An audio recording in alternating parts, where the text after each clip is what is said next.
Hey, it's Gary here at La Forêt. I thought I'd do a little quick update before I head off to the studio. I've been working out in the old veg patch and everything this morning, which has been great. Got a beautiful clear sky, but as you can see, we've got a bunch of planes flying around. But it's just ironically not leaving any tails. Anyway, so I thought I'd do a quick follow-up to our little podcast thingy we did the other day. So there's more interesting stuff for the old NASA thing that old Serge sent me. They're apparently building these spacecraft carriers, like I had in those pictures, but I thought that was quite funny.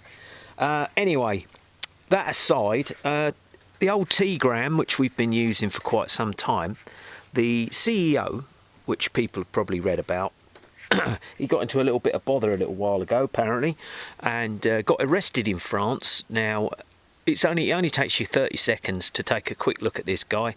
They're all owned by the same people, right?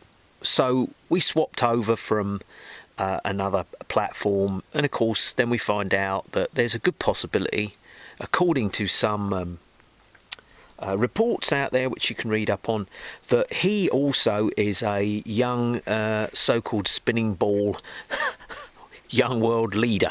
So there you go. Is he? I don't know. The other thing that was quite funny is apparently he's fathered over 100 children. I mean, he's not a bad looking fella, but I mean, they just make this shit up as they go along, right? Really? There's obviously a lot of loose women he hangs about with, that's all I can say, and he's not married. But I thought that was quite funny. But anyway, on that note, we got a little, which everybody that probably uses the chat platform got the same thing. A little yellow triangle appeared, and it was his platform. On his platform, sorry.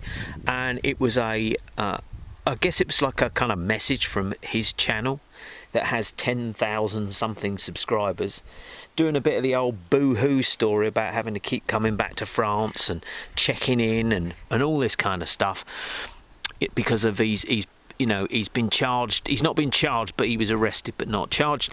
Anyway, and I thought it was funny that we all got one of those.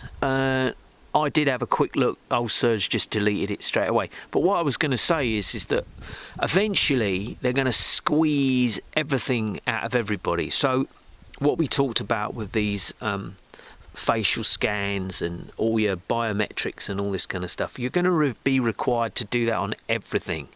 And I'm not, as I said before, I'm not prepared to do that under any circumstances whatsoever, right?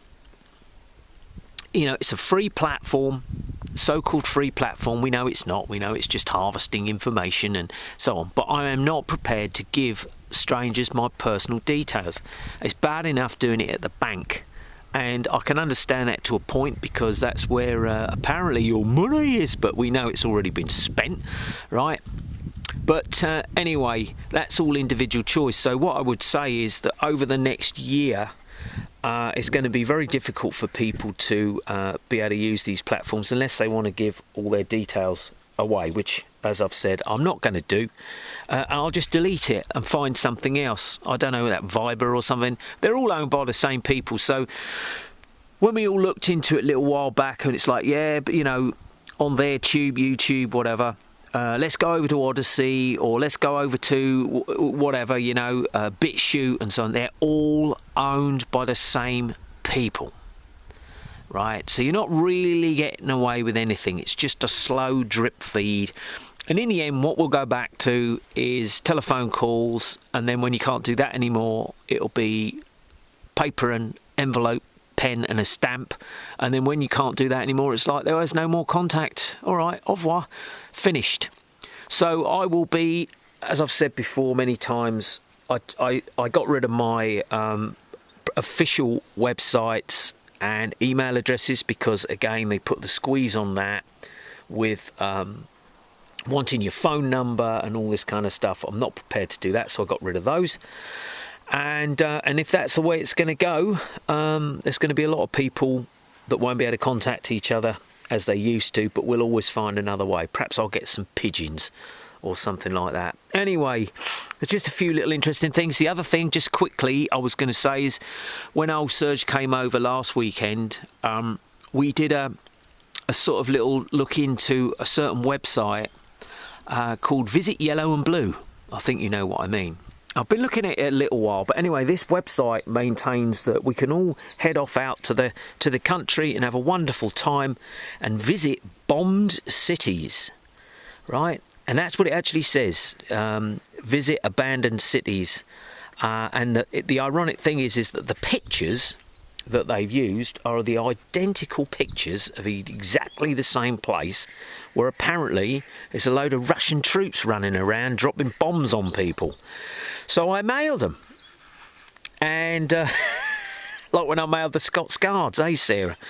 About that bloke from Crisis Cast. But anyway, I mailed them and they mailed me back.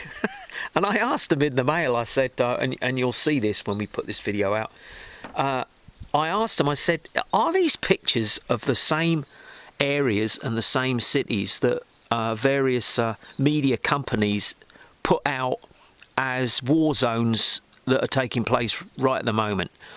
But they didn't mention that, but what they did when they mailed me back said, if you'd like to let us know exactly what you want to do and so on, we'll put an itinerary together for you and show all these beautiful pictures. It's a pretty awesome country, actually. Beautiful. All those countries, Romania, the Czech Republic and everything, Poland, are beautiful. But again, once again, it shows you that things are not quite what they seem. So I think I'm going to try and get that one out for next weekend. It's only short. But old Serge O'Neill, he did a statistics report that comes from an organisation in a very impressive building, of course, based in another country, which you'll see, which basically shows how much stuff has been sent to that country. Obviously it hasn't, because it's another lie, but has been sent to that country, and how much money has been sent to that country. And the question that old Serge was asking was, well, where is it all then? I mean, and how did it all get there? That's an interesting one, because obviously it didn't. But anyway, hope everybody's doing good. Say it's an absolutely stonking day, 11th of October. And I'm out on one of these night walks with the local commune tonight, so that should be fun. Anyway, everybody have a good weekend, and we'll catch you in the next one.